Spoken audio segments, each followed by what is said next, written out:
मैना किती विचार करते, बाळा असं स्वप्नात देखील वाटलं नव्हतं की तुला सोडून मला एकटीला राहावा लागेल. एवढं गोड बालक आज सोडून जायचंय. भगवंता काय अपराध झाला रे माझ्याकडून, काय अपराध झाला, काय करायचं. मच्छिंद्रनाथांनी सांगितलं, मिनीनाथांना तुझ्या बरोबर राहू दे, नका ठेवू, नका ठेवू माझ्या बरोबर. तो तुमच्या बरोबर पेक्षा मागून खाईल, पण माझ्या जवळ नका ठेवू.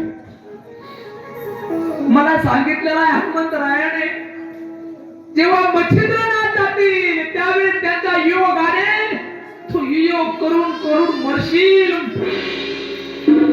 मी गेल्यानंतर हे श्रीराज आहे, श्रीराज्यामध्ये कोणताही पुरुष जिवंत राहू शकत नाही. मिनीनाथांना तुम्ही घेऊन जा. पाडव्याचा दिवस ठरलेला आहे. मच्छिंद्रनाथ आणि गोरक्षनाथ मच्छिंद्रनाथांच्या हाताला धरतात आणि चला. गोरक्षनाथांना माहिती आहे की परत मच्छिंद्रनाथ विचार बदलला तर कसं होईल, म्हणून गोरक्षनाथ पुढे उडत आहे आणि जायचंय. म्हणून मच्छिंद्रनाथाच्या गाला छोट्याच्या मिनीनाथाच्या गालावरून हात फिरवत आहे. बाळा तुला यायचंय ना माझ्या बरोबर. आईकडे पहा एकदा, आईचं दर्शन घे, आईचं दर्शन घे बाळा. आईला निरोप दे. आईने जाणार रे काय. आई तू चल ना माझ्या बरोबर. आई बाळा नाही येणार रे मला. कसं येता येईल.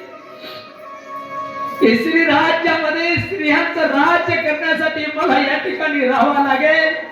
मला नाही येता येणार. जातो मी. बाबा बाबा आईला घ्या ना.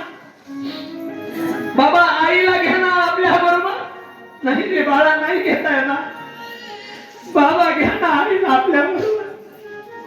नाही घेता येणार बाबा. गोरक्षनाथ म्हणतात चला चला आपल्याला जायचंय, चला लवकर. ना विलास झाला आणि मिनीनाथांना घेऊन मच्छिंद्रनाथ निघालेले आहे. जड अंतःकरणाने निघालेले आहे. मैनाकीने त्या ठिकाणी थांबलेली आहे. आपल्या मुलाला सोडू वाटत नाही, परंतु ना विलास झाला. हात झटकला, बाळा झाला.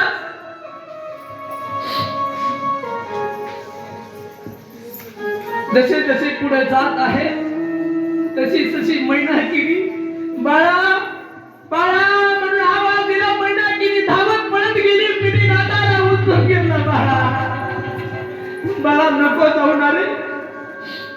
बाळा नको जाऊ ना. जाशील तर आपल्या पित्याला सोडू नको बाळा. आयुष्यामध्ये तू वैराग्यवान आहेस.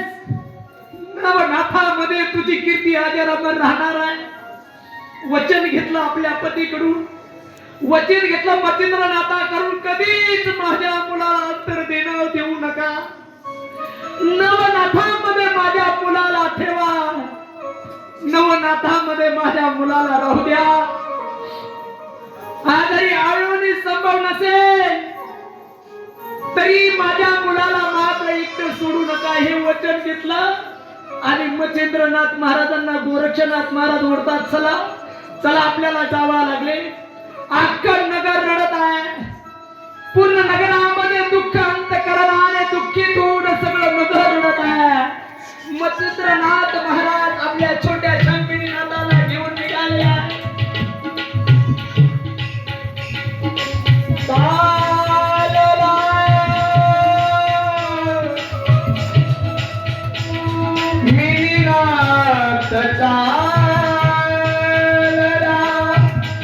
आईला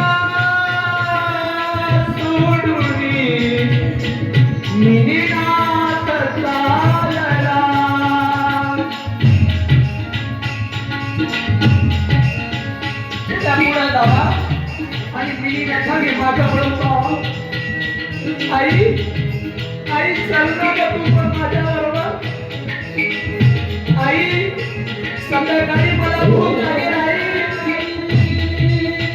आई मला संध्याकाळी भूक लागेल आई मला भूक लागेल आई चल लागेल आई चल ना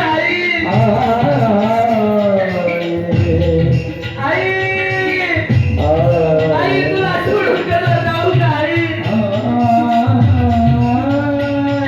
पुन्हा हात मारते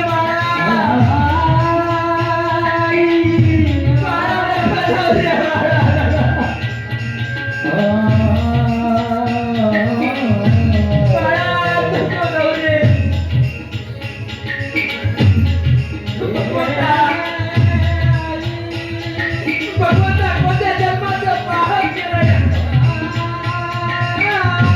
माझ्या स्वतःच्या मुलाला माझ्या जवळ नाही आई बाळा आई बाळा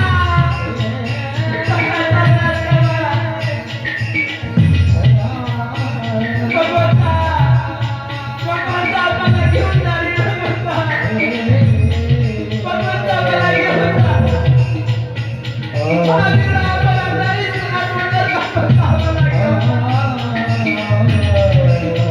सहन करू शकत भगवंता का देवा सांग मला का देवा माझ्या मुलामधून मला का बिघडलं सांग देवा सांग माझ्या मुलामधून मला का बिघडलं केलं रे अरे पुण्या जन्माचं पाप केलं पुण्या जन्माचं पाप केलं आई जिसे पिले पाए जिसे पिले गाय प्राण तेरे का विकाय